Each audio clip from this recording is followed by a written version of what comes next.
firefighter spent most of its life at the General Motors factory in Janesville, Wisconsin. It was used for fighting fires in the plant or around the plant.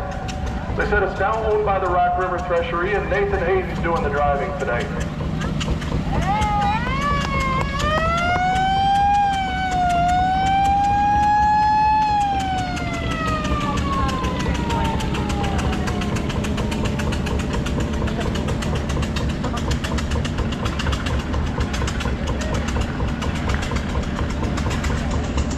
Next we have a co-op coming through. This tractor was owned by one of the founding members here in the Rockriver Thresheree. Francis Reiner from up in Cambridge, Wisconsin, was one of the original group that started this show many years ago. It's now owned by his grandson Dave Eward out of Illinois. But this is a Farmers Union Co-op number 2. So a lot of the tractors you're going to see in this first part of the parade are very low production. They didn't make very many of them. What happened was right after the war, a lot of the tractor manufacturers wanted to get into the market, and they built tractors, and it was just small little things to try to compete with the big guys, and a lot of them weren't very successful. So we're kind of featuring that in our lesser-known classics. We've also got a great bunch of what we call prairie tractors, the big powerhouse tractors that were used out in the prairie land. This next piece coming through here is a long-time tractor here at the Rockriver Thresheree. I believe it's been in just about every one of the 68 shows we've ever had. This is a case that's a model 2040. It's a 2-cylinder engine. There's one engine pointing forward and there's one pointing backward into the cab. This one is owned by the Reese family. The Reese have been involved with it for a long time. Brian, his dad, Ed, and his grandfather Frank have been involved with this show for many, many years. They serve as directors and officers here at the club. We're happy to have this tractor here as part of the feature this year, the 1919 2040 case owned by the Reese family. Now, think back in 1919 when this tractor was built, the farmers were used to riding on an implement being pulled by a team of horses. So what Alice Chalmers did is they designed this tractor. The farmers were very skeptical, and they designed this with the idea in mind that you could still sit on your implement and drive it just as if you were driving a team of horses. This is a model 612 Alice Chalmers tractor built in West Allis, Wisconsin, and Norm Meinert out of Davis, Illinois is doing the driving today. Next we have another one of our feature tractors here this year. This is a Nichols and Shepherd tractor. This is a 2550 Nichols and Shepherd. This tractor is owned by the Jared Rubel Foundation from Forest City, Iowa. Jared Rubel and his wife were big-time collectors out in Iowa. Their home show was the Forest City, Iowa show. Jared and his wife have both since passed away, and what they've done is they've created this foundation to allow shows throughout the country to borrow tractors from their collection to have on the ground. So the Rockriver Thresheree is one of the first clubs to apply for the tractor loan for the foundation. This is one of the tractors from the Rubel Foundation. This is a Nichols and Shepherd gasoline tractor built in Battle Creek, Michigan. Nichols and Shepherd was later part of a merger with the Oliver Chilled Plow Works, the Red River Special Line, and they were formed together to form the Oliver Corporation. So this is the forerunner of the Oliver tractor. This one is part of the Rubel Foundation, and Connor Esch and his fiancée Adriana are doing the driving. Next we have an early 2040 case. This one's got the square radiator. Now the exhaust goes out through the radiator and up through the stacks. They're open on the bottom, and what that does is it creates a draft and cools these engines. This is a 1915 2040 case. This one was once owned by George Edkey out of Davis Junction, Illinois.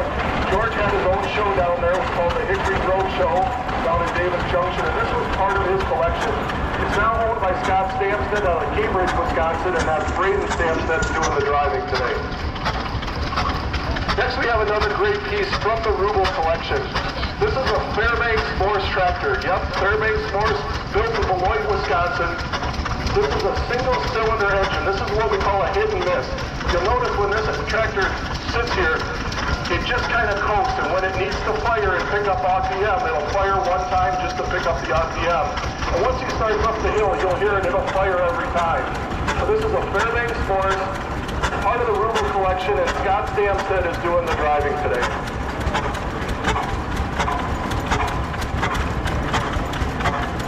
Now that's the radiator on the front. What'll happen is as it gets hot, that water starts to boil in there, and thermal siphons through that top hose or top pipe there, and it runs down the screen, and that's how that's cooled. Now this was basically a Fairbanks Morse stationary engine that they mounted on some wheels to make it be able to move. Now this cute little tractor coming next is a Townsend tractor. Now Roy Townsend was the engineer that worked for Fairbanks Morse and designed those big tractors. Now when Fairbanks Morse stopped building those tractors in 1914, Roy Townsend and his dad and his brother started the Townsend Oil Tractor Company in Janesville, Wisconsin. They built these tractors for a few years. Fairbanks Morse actually marketed them for them. They were called the Fairmore tractor when Fairbanks Morse marketed them. They also made some that were exported to Canada. Those tractors were called the Bower City tractor, and this was the Townsend tractor. This tractor spent much of its life in Wisconsin. It was formerly owned by Wes Rankin out by Hartland, Wisconsin. And this is another one that's on loan to us from the Rubel Family Foundation out of Forest City, Iowa. And Ron Finster is doing the driving today. Next we have a big case. This is the biggest case oil tractor that was built. Rudy Reinhardt out of Portland, North Dakota owns this. This is a 1912 3060 Case tractor. Now Case isn't so unique. Case is still building tractors over in Racine, Wisconsin. But what makes this tractor so unique is this is one of 5 of these tractors that's left in existence. We are very fortunate to have this tractor here on the grounds this weekend as part of our special feature with the big prairie tractors. So this is a 1912 3060 Case owned by Rudy Reinhardt out of Portland, North Dakota. So just to put this into perspective, 2 years ago, one of the 5 of these tractors sold. There's, like I said, there's 5 3060 Cases known to exist throughout the country. One of these sold at an auction 2 years ago and brought $1.47 million on an auction. That just goes to show you how unique and rare these tractors really are. Granddaddy of the Runley oil pull line.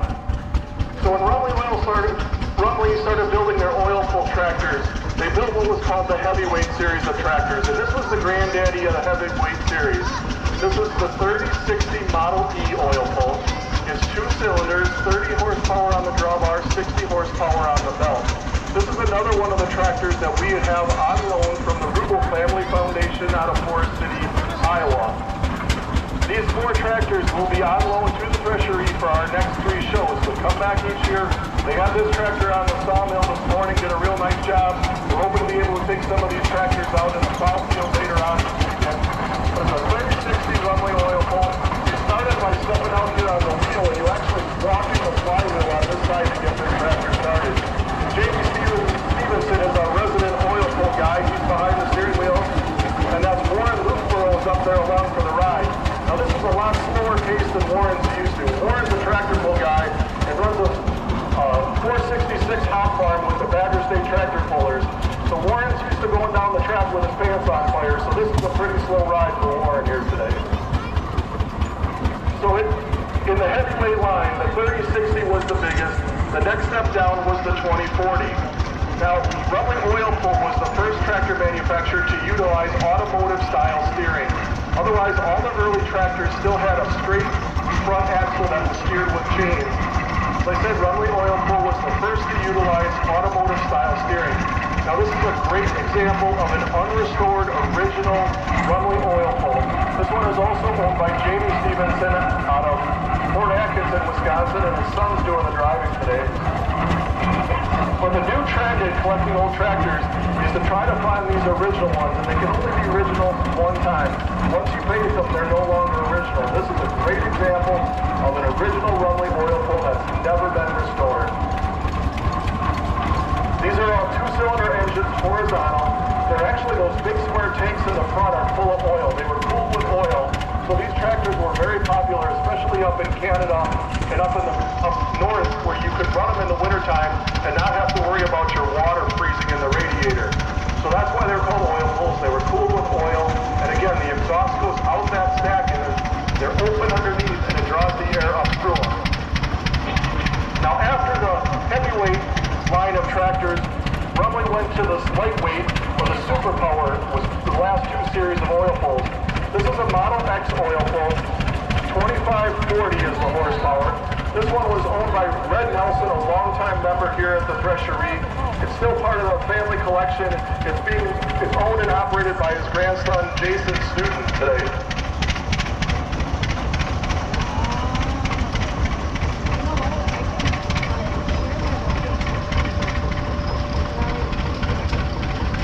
Next we have Ed Cook out of Evansville, Wisconsin.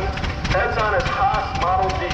Again, I talked about right after the war, everybody wanted to get into tractor manufacturing. They saw there was a need for the small farmer to have a tractor, and everybody wanted their piece of the pie. So these tractors were kind of a composite tractor. They bought their engines from a company, the rear ends came from another company, and they assembled them in Racine, Wisconsin, and sold them as the Haas tractor. This is a Haas Model D, owned and operated by Ed Cook out of Evansville, Wisconsin.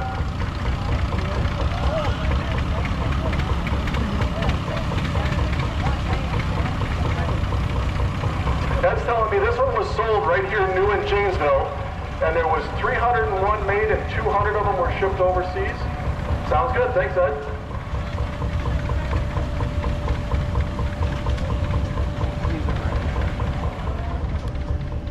This one also falls into that, I don't like to use the term oddball and orphan, that lesser known classic category kind of a deal.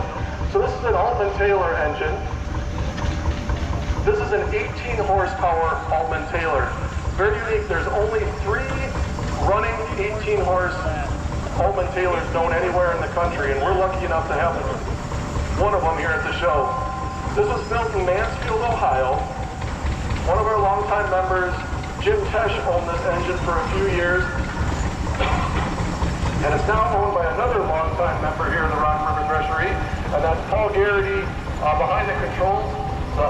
18 horse Altman Taylor, owned by the Garritys out of Lake Mills, Wisconsin.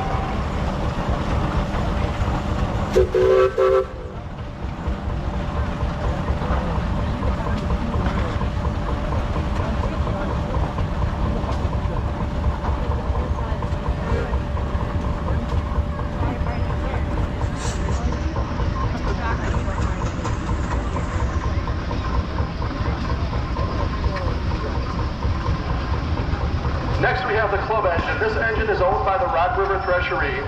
A gentleman by the name of Henry Ramish owned this engine for many years. And when he passed, the family donated this engine to the club. And the club for a while, or the engine for a while, kind of got neglected. Nobody really took care of it. And then several years ago, the Rickard family from down in Illinois took this engine under their belt. Several years ago, they took it home and restored this engine. And then a few years ago, the engine required some boiler work. Now, when these engines were built over 100 years ago, these engineers never expected us to be a group of crazy people that collected these things and showed them off. So they weren't intended to be around for 100 years. So these boilers, all the boilers you'll see here on the showground, they are all inspected by the state every year for safety. So this one had to have some boiler work done. They built a brand new boiler for this engine, so it'll be around for another 100 years. And the best part is we've got the Rickard family is back in control of this engine. These guys have missed the last 4 years of the show. These are college graduates. They just graduated this spring. We are very excited to have all these college kids back here and running our engines for us. And the steam hobby and the antique tractor hobby definitely still does have a future here at the Rockriver Thresheree. And the gas tractors were taken over. Next we have a K-Steam engine. This one was built in 1917. This is an 80 horsepower K-Steam engine. This is owned by the Esch family out of Yorkville, Wisconsin. Clayton Esch is driving. Clayton's here from Boone, Iowa to run the engine for the family this year. And Marcia Esch is on the back, and I think I see Becky Weber up there too. So it's an 80 horsepower K-Steam engine owned by the Esch family out of Yorkville, Wisconsin, and Boone, Iowa, I guess.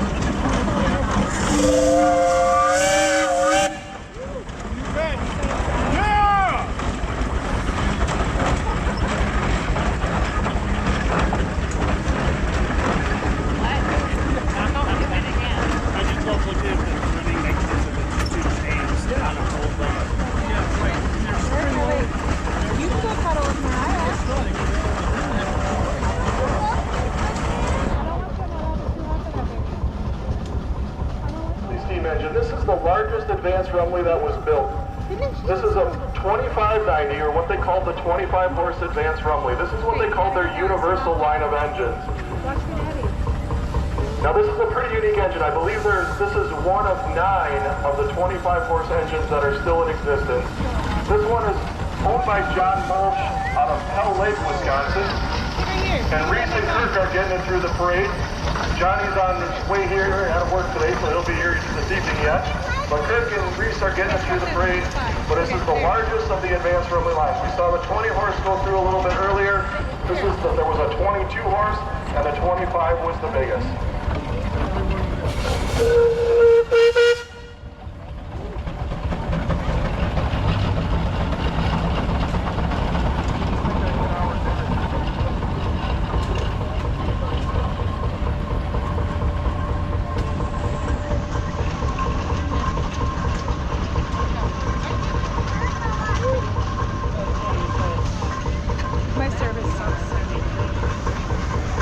So this is the engine that started the Rockriver Thresheree 68 years ago.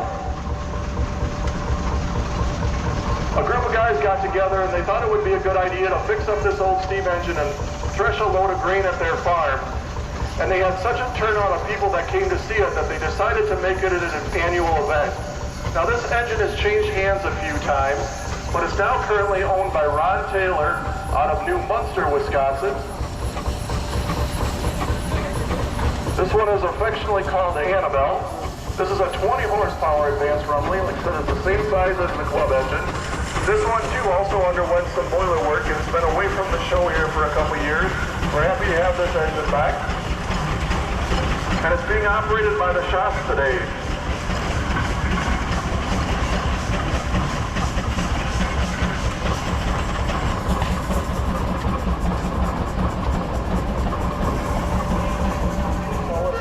Steam engine. That means the steam is used one time.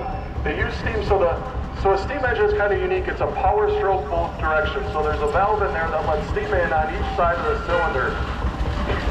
So the steam is only used one time before it's exhausted out the stack. This is a Port Huron engine built in Port Huron, Michigan. This is what we call a compound engine. If you'll notice on my side, there's what appears to be 2 different size cylinders. It's one piston rod, one crankshaft, but there's 2 pistons in there, so the steam is actually used twice.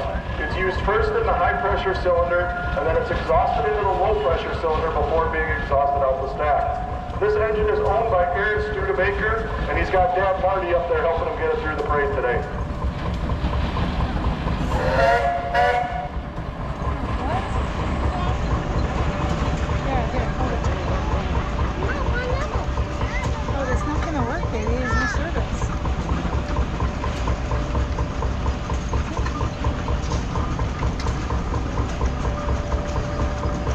Next we have a 75 horsepower case. This is another long-time engine here at the Rockriver Thresheree. This engine has been owned by John Malarkey for many, many years. This one was built in 1912. This was, as I said, built by J.A. Case. J.A. Case is still building tractors today over in Racine, Wisconsin. Nathan Hayden is now the caretaker of this engine.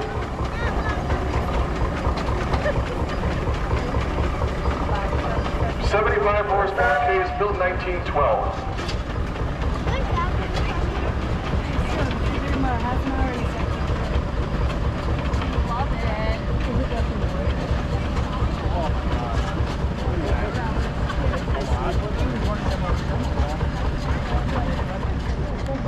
Maybe it's not going to work. I told you that. I got no service. Now here's another unique feature to this steam engine.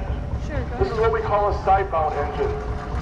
All of the engines that we've seen come through so far are what we call a rear mount engine. There's actually an axle shaft that runs behind the boiler. Well, on this engine, this is an advanced engine built by the Advanced Thresher Company.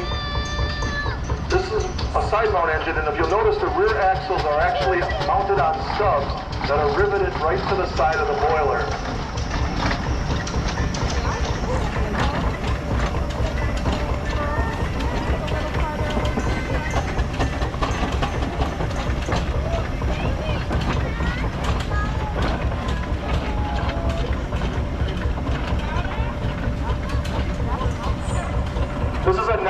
1908 22-horse Advance. Now, you might think, okay, well this is only 22 horsepower. That one in front of it looks about the same size at 75 horsepower.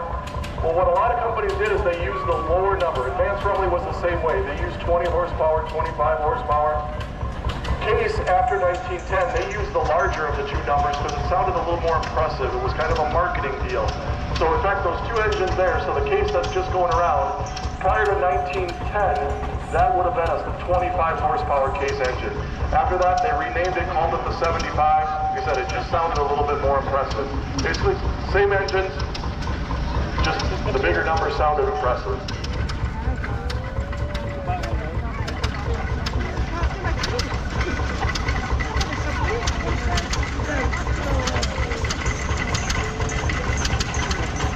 Next tractor part of our feature line is kind of unique. This is an Eagle tractor.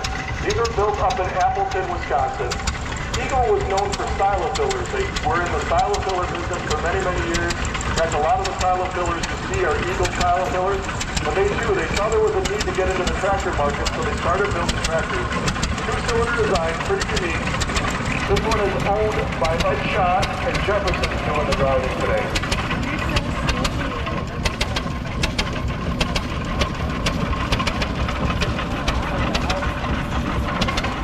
Next we have a 65 horsepower Case engine. This was probably the most popular size steam engine that Case built. This is a very late Case steam engine. This one was built in 1923. Case built steam engines up through early 1924.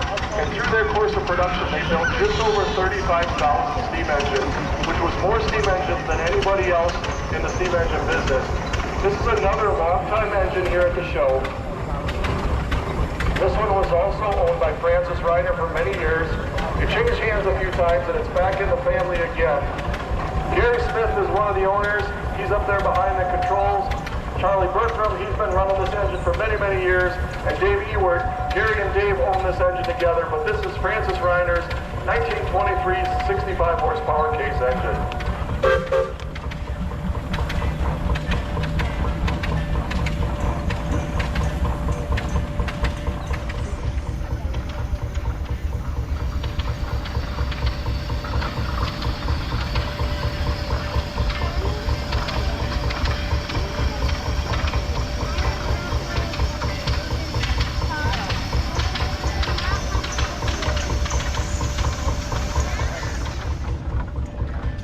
Now earlier we saw that Nichols and Shepherd gas tractor go through. This is a Nichols and Shepherd steam engine. This was built in Battle Creek, Michigan. Again, this was being built the same time that those gas tractors were being made, right out of the same factory. This is a single cylinder. This is also a side mount engine like that Advance we saw go through earlier where the axle shafts are actually mounted to the side of the boiler. This is another engine that underwent a complete boiler replacement several years ago. Like I said, the engineers that designed these things never thought they'd be around for 100 years. Now this is a 20 horsepower single cylinder Nichols and Shepherd. It's owned by Henry Gilbertson. The Gilbertsons are up there running it today. Like I said, another engine that's going to be around for another 100 years.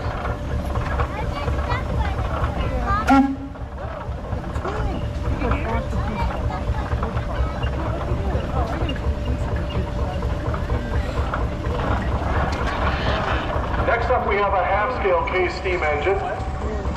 So these were actual models that were built half the size of a full-size Case steam engine.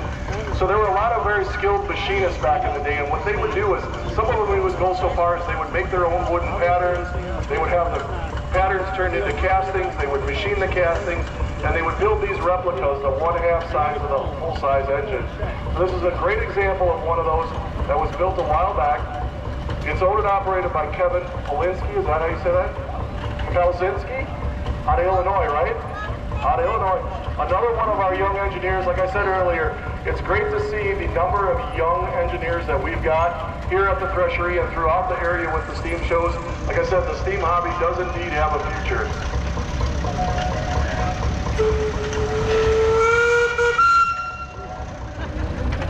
Next up we have Mike August, and this is a Farmo Model A shop mule. An Ebert shop mule. This was built to be used around the shop in the factories for pulling stuff around, freight, stuff like that.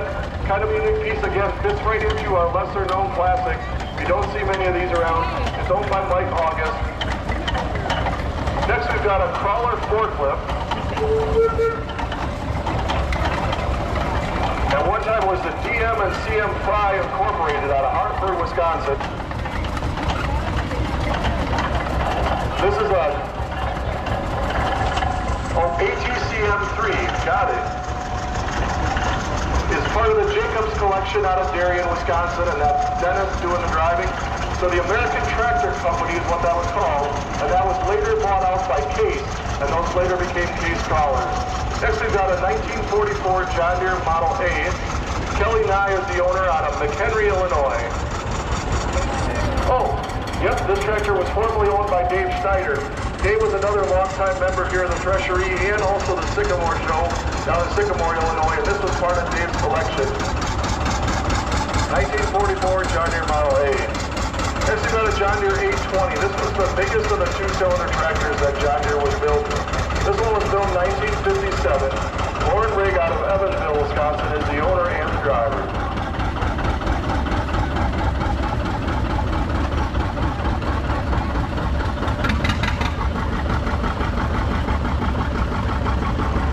So John Deere utilized their two-cylinder engine for many, many years.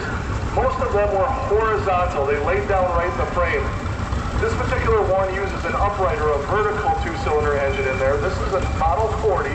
This is a Model 40T for tricycle, built 1953. Sharon Rigg is driving it today out of Oregon, Wisconsin. So next up from the 40 comes the John Deere Model 50. The Model 50 replaced the John Deere Model B. This one was built 1953. The owner is Rich Rigg out of Oregon, Wisconsin. There you can see that two-cylinder engine laying right down there in the frame.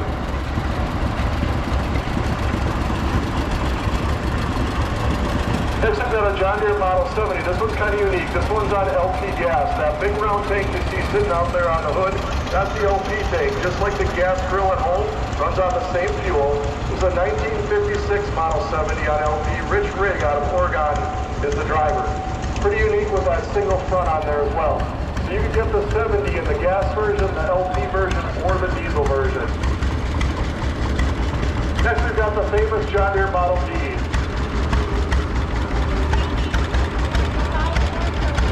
This is the granddaddy of the John Deere Model D. This one is what we call the unstyled. This was built in 1937, John Deere Model D.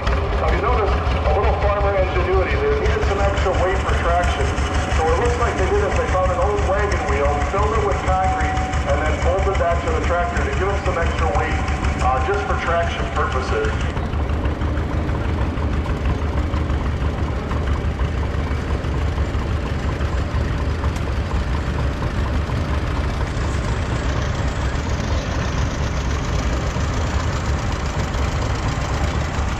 Next we've got a John Deere Model B, built in 1947. The owner is Dawson and Emerson, Maryland, out of Beloit, Wisconsin. Next we have Dan Rhines. Dan's on his Case Model 400. Again, these were built over in Racine, Wisconsin. They built a lot of 400s, a lot of farmers. In fact, there's a lot of that are still used on area farms. And he's pulling our handicapped park wagon. This one's kind of unique. He's got it all set up with hydraulics. And what he can do is he can set that wagon right down on the ground. So anybody that needs handicapped assistance can roll their wheelchair right out of the wagon, and he'll pick them up and give them a tour here on their grounds.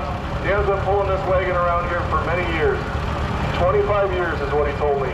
Dan's been out here helping our people with assistance get around the show grounds.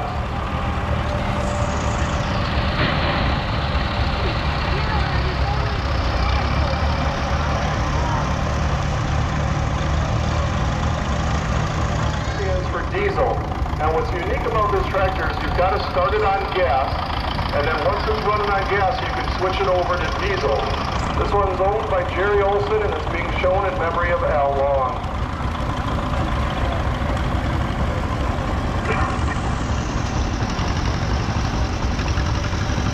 Next we have a John Deere. This is a Model 40, built 1953, formerly owned by Bob Vogley out of Broadhead, Wisconsin. It's now owned by Mike Mickelson and family. Again, it's got that John Deere 2-cylinder upright engine in there. Next, you have the John Deere H coming through. The H is kind of unique. So on all the other John Deeres, the belt pulley runs off the end of the crankshaft. On the Model H, the belt pulley runs off the camshaft. So the belt pulley turns the opposite direction of the flywheel. This was built 1946. It was restored in 1998 by James and Shirley Steele, and is now owned by Mike Michelson.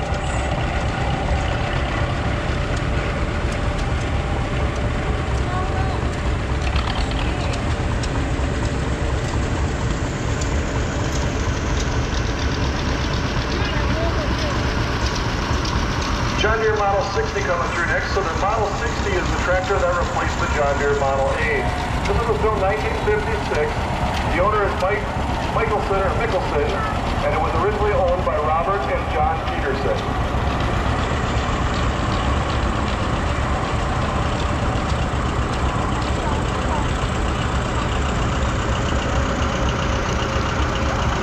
John Deere 70, this is the diesel version of the Model 70 that we saw come through earlier.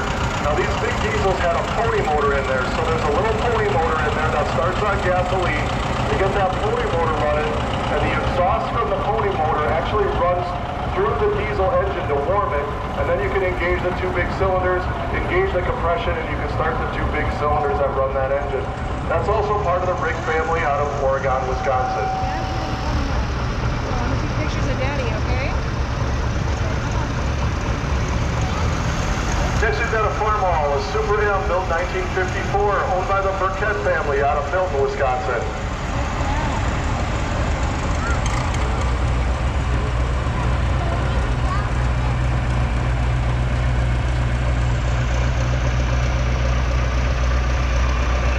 So John Deere built their 2-cylinder tractors up until the late 1950s, early 60s, till they came out with what was called the new generation of John Deere tractors.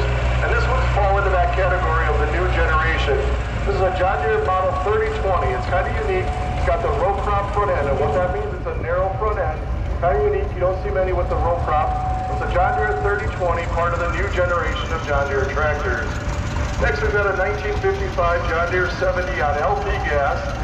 This one is being shown in honor of Linda Warren and Tom Warren. We're very active members here in the Thresheree, and they passed away several years ago, but their tractor is still shown here in honor of them every year here at the Rockriver Thresheree.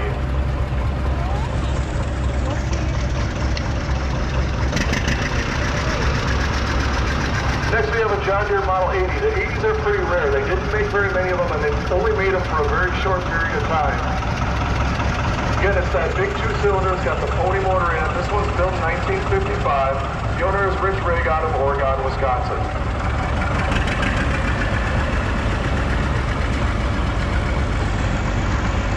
Farmall 560 gas coming through next. The 560s were very popular tractors. There were a lot of them sold. You get the 560 in a gas or a diesel version.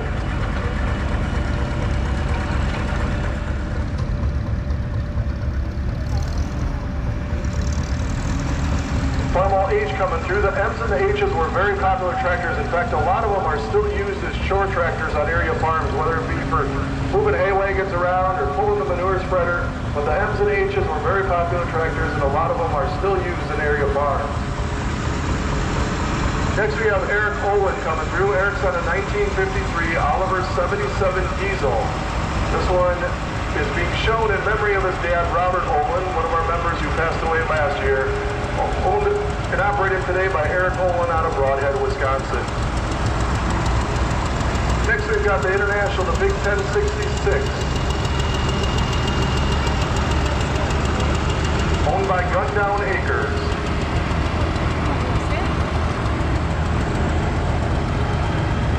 WD-45 coming through, just a straight WD. Built 1952. This is built by Alice Chalmers up in West Allis, Wisconsin. Michael Nitz is the owner and driver out of Foothill, Wisconsin.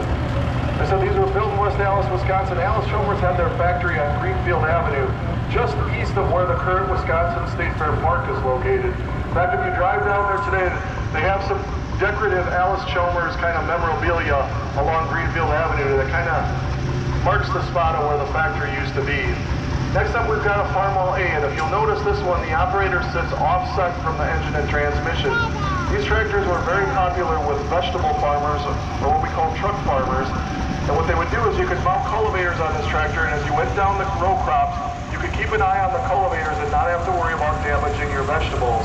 This one's built 1940. The owner is Michael Nitz out of Footville, Wisconsin. Next, we've got an Oliver, a 1550 gas, built 1967. Tom Sorrow is the owner out of Evansville, Wisconsin.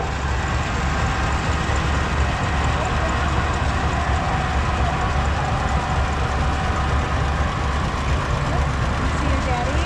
Yeah. 1950 John Deere Model B. The owner is Eugene Ingen out of Broadhead, Wisconsin. This is what we call the styled version of the John Deere Model B.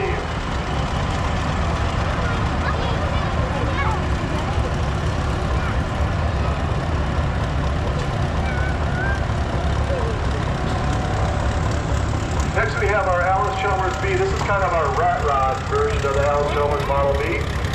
Notice what they did is they took the final drives and turned them upside down and turned the front axle around to kind of make this unique 1938 Alice B. Dustin and Terry Lean are the owners out of Edgerton, Wisconsin. Styled version of the WC. You can always tell the WC has got the hand brakes on it instead of the foot brakes. This is a styled version built by Alice Chalmers up in West Allis, Wisconsin.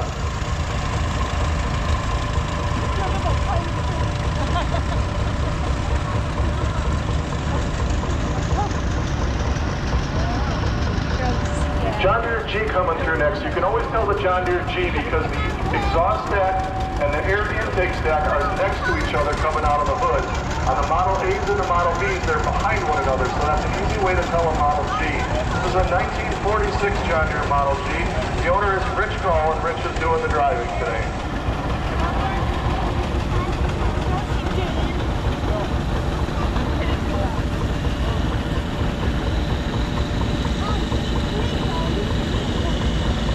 Next up, we've got a white. So, earlier I talked about the Nichols and Shepherd line and how they were part of a merger with the Nichols and Shepherd and the Oliver Schultz Power Works to later form the Oliver Corporation. Well, later on, the Oliver Corporation, the Minneapolis Moline line, were all kind of merged together to fall under the White Farm Equipment line. This is a Model 2105 Field Log White. Next we have some of our garden tractors. This is a great way to get the kids involved in the hobby. They don't take up a lot of room in the garage and they're easy to haul. This is a Cub Cadet, built 1969, 12 horsepower Model 125. Next we've got a Boland's. Boland's made these garden tractors up in Fort Washington, Wisconsin. There are a lot of Boland's garden tractors sold in this area. Next we've got a John Deere, a Model 214. This one's built 1978. The owner is Logan Riley from over right down the road here on Kidder Road, just around the corner.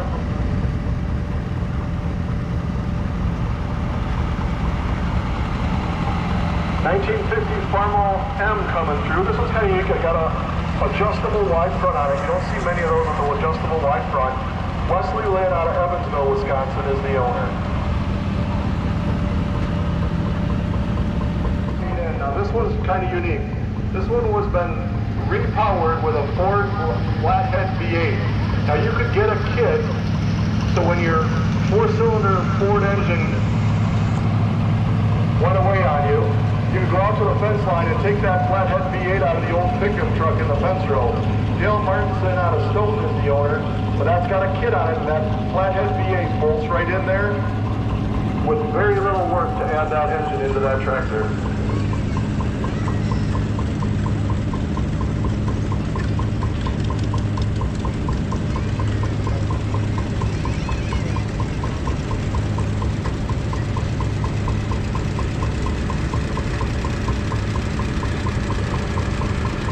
John Deere Model B coming through next. Unique thing about this John Deere Model B is those flat top fenders. You don't see a lot of them. Those are pretty valuable, those original John Deere flat top fenders. Built 1946, the owner is Rob Norton out of McFarland.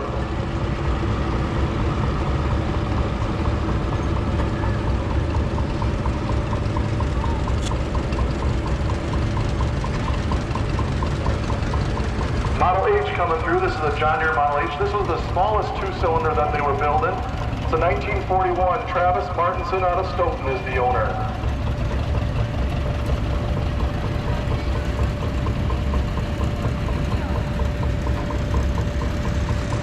Next up, we've got a Alice Schomer. This is a WC. This is what we call the style version. So about 1938, the tractor industry, kind of to keep up with the automobile industry, kind of streamlined or styled their tractors, kind of gave them some curves. This one is for sale. If anybody's looking to get into the tractor hobby, here's a great Alice Schomer WC for you. Brighton Clark is the owner out of Reedsburg, Wisconsin. The steering post was exposed out in the front. You can see the radiator. So this is what we call a style John Deere Model B. Steve and Jen Burdick out of Janesville are the owners, built 1941.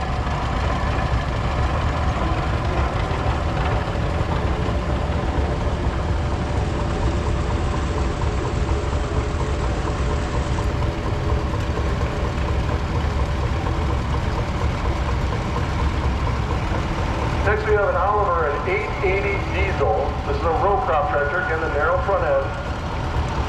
Oliver had a very smooth running 6-cylinder diesel. This one was built in 1960. John Deere Model B coming through. Now this one's kind of unique. So this is a styled version, but this one still has the hand start on this side. So you've got to spin that flywheel here on this side to get this tractor started. This was built 1942. The owner is Dan DeVoe out of Milton, Wisconsin.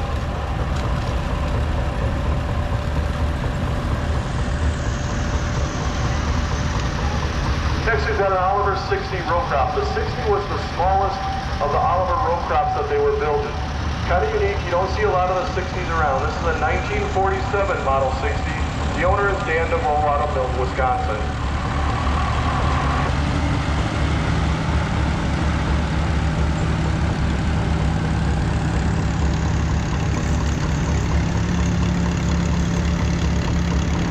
Alice Schomer, this is a D15 coming through, built 1962. It's about 45 horsepower. Brendan Leach from down on County Road J is the owner, and that's got a trip bucket on it. It's a manure loader. You would use that for cleaning out the manure in the horse barn or the cattle barn, but there's no hydraulic dump on that. You just pull that lever and it trips the bucket. Here comes the Mortons from right here in Janesville, Wisconsin. This is a 1951 Farmall H.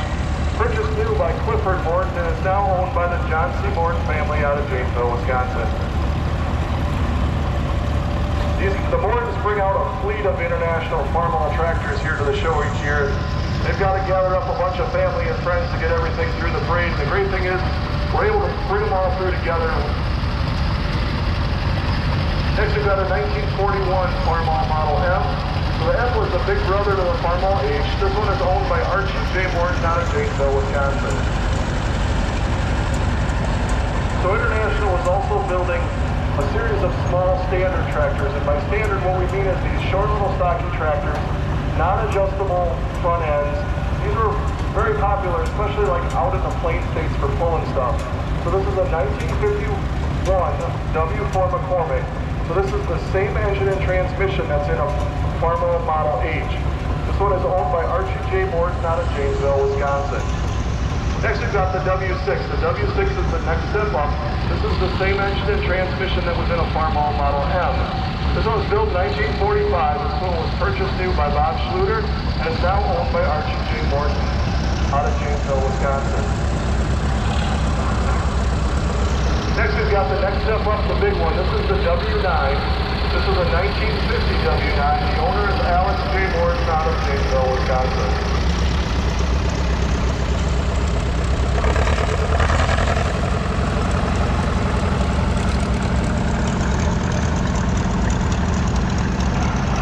Next we have a 1939 Farmall Model M. This one is being shown in loving memory of Paul Henningsen, who was member 371 here at the Rockriver Thresheree.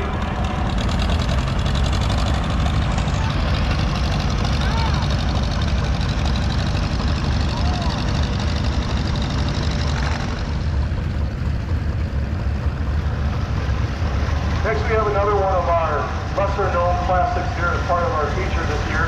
This is a Hyder tractor built in Rock Island, Illinois. This is kind of unique. So this one, in order to change the speed of travel, you actually slide the engine back and forth in the frame. You'll see those red planetaries that spin right there. There's a friction disc that runs against those. So in order to increase your travel speed, you actually slide the engine back in the frame. Built 1919, it's owned by the Shots out of Rockford, Illinois, and we appreciate them for bringing that up here today.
W4, like I said, this is the small version. It's got the Farmall H engine and transmission. Dylan Sanner out of Evansville, Wisconsin is the owner.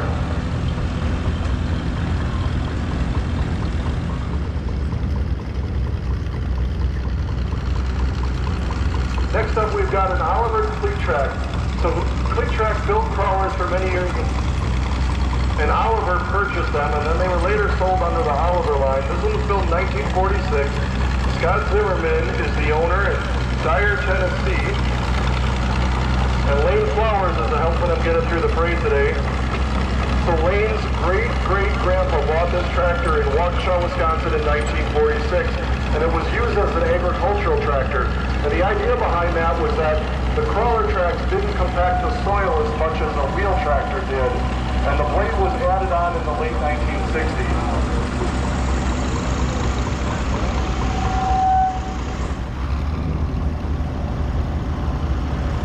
Next we have Judy Weiss out of Freeport, Illinois. Judy's on her 1948 Oliver 88. Now Judy is our oldest lady operator here on the ground, celebrating 82 years of handling tractors as if she was 22.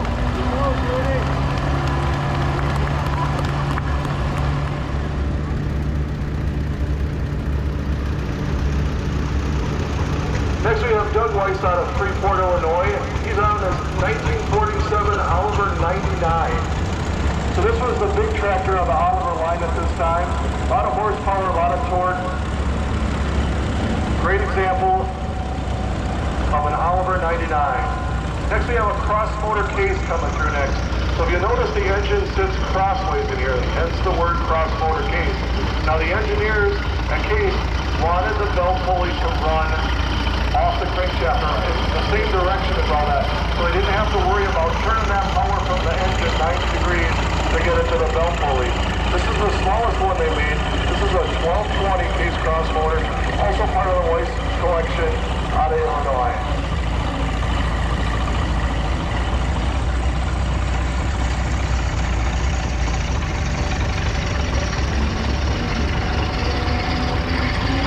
Now Shelmer's WD coming through next. This was built 1951. Jerica Diener out of Hebron, Wisconsin is the owner.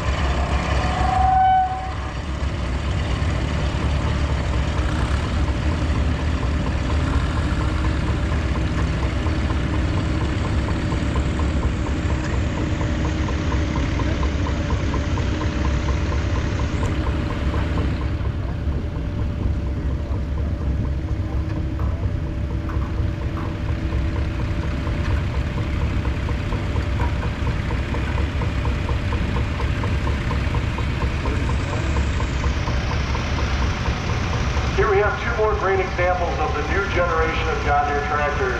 Like I said, they built that two-cylinder tractor for many years until they came out with this design called the new generation. It was built 1971.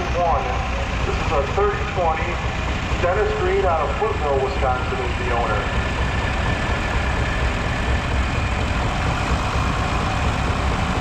Next is a Model 4000, built 1972. The owner, this one is also Dennis Green out of Footville.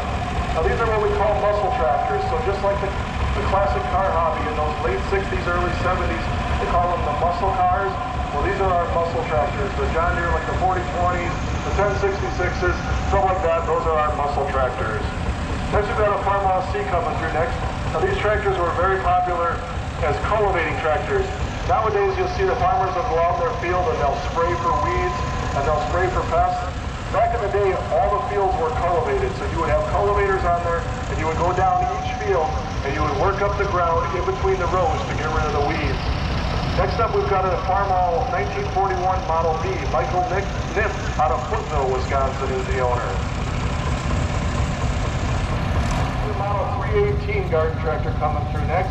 This one's got full hydraulics on it, kind of slick. He's got a grader blade on the front and a scraper box on the back. You can do some serious landscaping projects in your yard with this setup.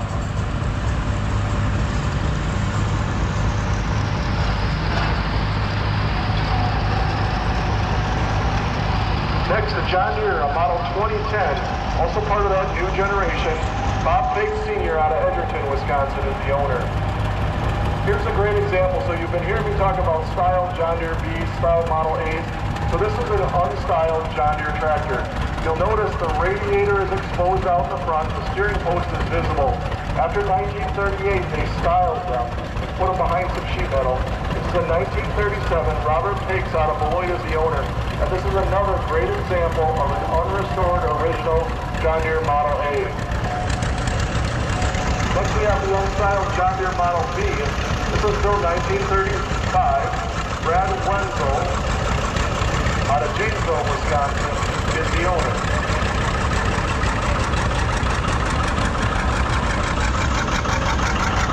Next we have John Deere Model 80 coming through. This one is owned by Scott Stamstead and Raven Stamstead doing the driving. You know that big two-cylinder engine lays down there, runs on diesel, but there's a small little gasoline engine in it that you get started first, and then you convert it over to run on the diesel. Next we have Steve Agnew out of Milton, Wisconsin. Steve's on his 8N Ford that's got the flathead V8 conversion on it. See, there's just a plate that would go in there and you could bolt that right in. And he's got the 3-point manure motor. So Henry Ford and Harry Ferguson had a gentleman's agreement on that 3-point hitch design. And you could get a lot of different attachments for that Ford 8N and that 3-point hitch. John Deere Model L coming through. This one's built 1939. The owner is also Steve Agnew out of Mill, Wisconsin. Now, again, we talked about how everybody wanted to get a piece of the tractor industry pie. Well, that small garden tractor market was very popular, and this was John Deere's attempt at that to go along kind of with the Farmall Cub and the Alice Model B. Next, we have SR Zerbo out of Deerfield, Wisconsin, on an Oliver Super 77.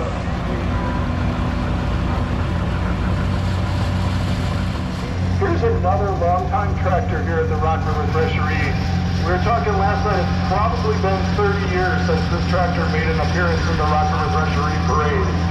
But it's been here for many, many years. This is a car tractor. It's got a Waukesha engine in it. And what this is this was a concrete tractor, and what he would do is he would drop that, basically like grinder kind of a deal, and you would run that down the road. So you steer it with one hand and you would control that auger with the other hand. It was a car tractor. It's now owned by the Lickmans, and Jaden Lickman's doing the driving today. Next we've got a Farmall Cub Lowboy. This one was built 1968. Isabella Lean is the owner out of Edgerton, Wisconsin. You see he's got a belly-mounted mower on there, so these tractors were very popular like with cemeteries, churches, large estates, golf courses. Well, back then you had to cut a large amount of grass at a time, so these were very popular with those kind. A lot of the utilities use the Cub Lowboys as well.